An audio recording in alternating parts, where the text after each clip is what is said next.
Cinema ఎట్లా divide చేస్తారంటే ఆయన అన్నారు, సినిమాని డివైడ్ చేయాలంటే బిఫోర్ శివ, ఆఫ్టర్ శివ, ఇక అంతకంటే నేనేం చెప్పలేనండి అన్నారు. మీరు ఇప్పుడు ఎనీ క్వశ్చన్ ఎవరినైనా అడిగినప్పుడు అండి, ఆబ్వియస్లీ ఇప్పుడు రాజమౌళి గారి కాంటెక్స్ట్లో ఆయన అప్పుడు ఆయన ఏజ్ అంతా, అప్పుడు ఆయన అంత సినిమా చూసినప్పుడు ఆయన డైరెక్టర్ అవుదాం అనుకున్నారా, అయ్యారా, ఈ ఫ్యాక్టర్స్ అన్నిటితోటి చేసి డిఫరెంట్గా చాలామంది చెప్తారు. ఇది I think it's because they could see a market difference.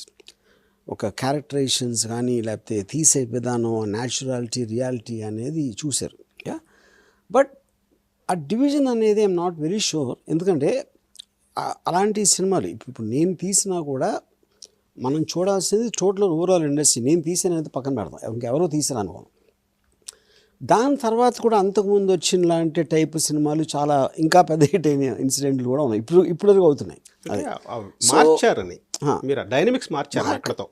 అదే మార్చడం అనేది ఎప్పుడు అవుతుంది, నిజంగా మారినప్పుడు. అది మారలేదు, అది నా పాయింట్. సో మీరు చూసే విధం ఒక్కొక్కసారి మారచ్చు. ఇంకోటి జనరల్ ఆడియన్స్ ఇప్పుడు అదే సంవత్సరం లెటెస్ట్ సే కర్తవ్యం అని ఒక సినిమా వచ్చింది, అది కూడా చాలా పెద్ద హిట్ అయింది. ఇంకోటి అంకుశం అనుకోండి. కలెక్షన్స్ వైజ్గా మా అయితే 10-15% తేడా ఉంటుంది శివాకి ఆ సినిమాలకి. కాకపోతే ఇంపాక్ట్ అనేది జనరల్ పబ్లిక్లో ఎంత ఉంటుంది, ఒక ఫిలిం పీపుల్ ఎంత ఉంటుంది, క్రిటిక్స్లో ఎంత ఉంటుంది, సినిమాని సీరియస్గా అది కూడా చాలా మారుతూ ఉంటుంది. జనరల్ పబ్లిక్ ఆ 3 సినిమాలకి అంత డిఫరెన్స్ ఎక్కువ తెలుస్తుందా అనేది నాకు ఐఎమ్ నాట్ వెరీ షూర్. ఎందుకంటే అది తెలిసినప్పుడు మళ్ళీ ఆ పాత్ర లాంటి సినిమాలు రాకూడదు. కానీ వచ్చి వాళ్ళు చూసారంటే అంతే సక్సెస్ తోటి ఇది ఒక సెలెక్ట్ పీపుల్గా అనిపిస్తుంది అని నా ఫీలింగ్. అంటే majority of the people select అంటే majority, not necessary majority. I think more people are interested in cinema as a kind of ఒక సైన్స్ లాగా తీసుకునే వాళ్ళకి I feel that will be the difference. Before Baahubali, after Baahubali మారలేదా? అది I think that is more a commercial aspect అండి. అది I don't think it's making. ఇప్పుడు శివ అనేది చాలా ఈజీ మీరు ఇమిటేట్ చేయడానికి, ఆ realistic cinema thing. Baahubali is a too big a film. అంటే దాని కాస్ట్ కానీ దానికి ఉన్నది అలాంటిది వన్స్ ఇన్ వైల్ వస్తుంది.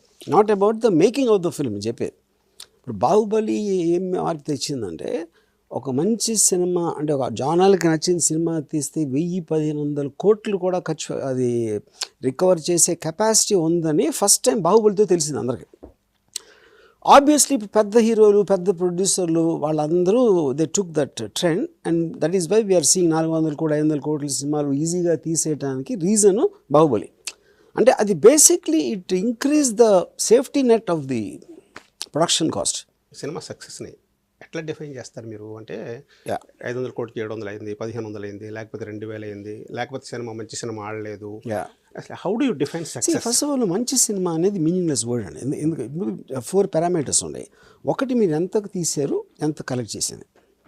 ఎవడన్నా బయర్ కొంటే వాడు ఎంత కొన్నాడు, వాడికి ఎంత వచ్చింది.